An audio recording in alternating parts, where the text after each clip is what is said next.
have a discussion after the films. I thought it would be nice for us to look at the films not only in terms of each individual filmmaker's, plan of the film, but on why we are watching them together. I found my friends who have made the films found it funny that I curated this program because I hate cars and I don't know how to drive. But what strikes me as very interesting about these three films is that the car or the vehicle and driving and the road become a kind of inspiration for how the films themselves are made. So when you look at Trip, in some ways, from our eye today, it will seem almost basic in the way it's made, using time-lapse, like experimenting with time-lapse. But for its time, it's obviously a very experimental and fun film also. It is being made in the context of films division, so it's all the more interesting that.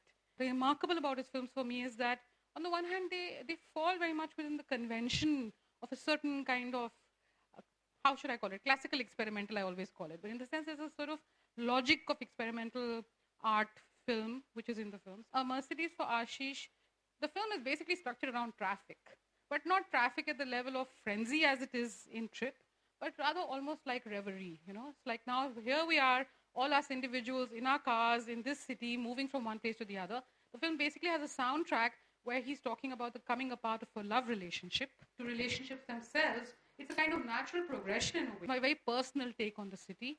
And I guess political ideas over traffic, economic disparity, filmmakers whose language is primarily English, experimenting with writing in Hindi. Though we speak about so many things in our emotional lives in Hindi or some other language. So I quite thought that this experiment by the filmmaker is lovely to look out for. One being that it's a character-driven film, a form which is very much imposed on Indian filmmakers and filmmakers in many countries by European broadcasting imperatives, that your film should be character-driven, only then people want to watch it.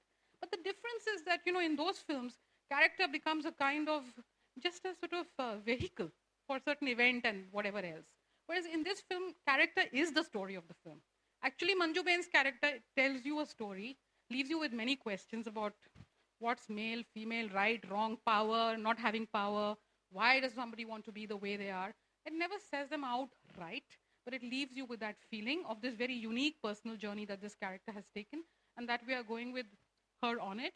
And again, the sound design of the film, the way the film is shot and edited, very much reflects that kind of feeling. The sound design is really something to watch out for, Madhu Apsara sound design, because it's just using the sound of noise of the wind in a very interesting way, so do watch out for it. The films also show you kind of different ways in which filmmakers layer things. You will see many other things that we could talk about maybe afterwards. Another reason why I really thought it's nice to put these particular kind of personal vision, a lot of artistic imperative, a great comfort with speaking personally about political ideas, and being playful and being whimsical also. So I hope you enjoy these films because they are lovely films, and I look forward to us discussing them afterwards.